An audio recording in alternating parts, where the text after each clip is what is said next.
બજારમાં દબાણ હટાવવાની કાર્યવાહીનો વિરોધ, વેપારીઓના હોબાળા વચ્ચે પાલિકાની ટીમ પરત ફરી।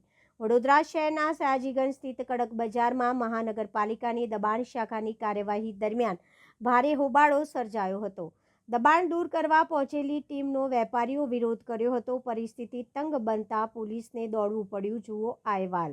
વડોદરા શહેરના સયાજીગંજ વિસ્તારમાં આવેલા કડક બજારમાં મહાનગરપાલિકાની દબાણ શાખાની ટીમ ગેરકાયદેસર દબાણ દૂર કરવાની કાર્યવાહી માટે પહોંચી હતી, પરંતુ ટીમ બજારમાં પ્રવેશતા જ સ્થાનિક વેપારીઓ અને દુકાનદારોએ એકત્રિત થઈ કાર્યવાહીનો જોરદાર વિરોધ નોંધાવ્યો હતો। વિરોધ દરમિયાન વાતાવરણ તંગ બન્યું હતું। મહાનગરપાલિકાના અધિકારીઓના જણાવ્યા મુજબ એક શાકભાજી વેપારીએ કાર્યવાહી માટે આવેલી ગાડીની ચાવી લઈ લીધી હતી અને ડ્રાઈવર સાથે ઉગ્ર બોલાચાલી કરી તેની શર્ટ પકડી હોવાનું કહેવાય છે। ઘટનાની જાણ થતાં સયાજીગંજ પોલીસ તાત્કાલિક સ્થળ ઉપર પહોંચી હતી અને પરિસ્થિતિને કાબૂમાં લેવાનો પ્રયાસ કર્યો હતો। ત્યારબાદ બીજી ચાવી મંગાવી મહાનગરપાલિકાની ગાડીને સ્થળ પરથી સુરક્ષિત રીતે રવાના કરવામાં આવી હતી।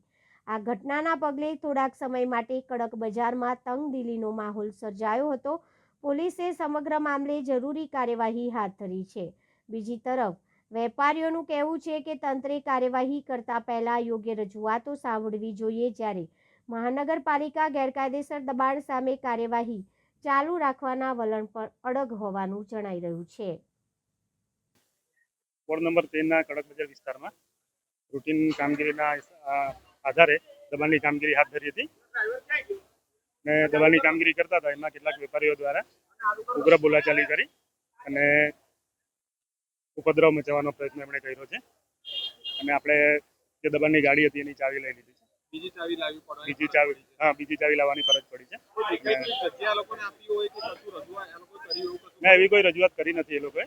એમની પોતાની દુકાનો છે, તેમ છતાં એ લોકો બહાર ગાડીને ધંધો કરતા હોય છે, એટલે આપણે એમને સમજાવીએ છીએ, ઘણીવાર એમને સમજાવ્યા છે આપણે કે તમારી દુકાન છે, તમે તમારી હદમાં રાખીને ધંધો કરો। રસ્તા પર દબાણ કરીને ટ્રાફિકને નડતરરૂપ, લોકોને નડતરરૂપ ના બને।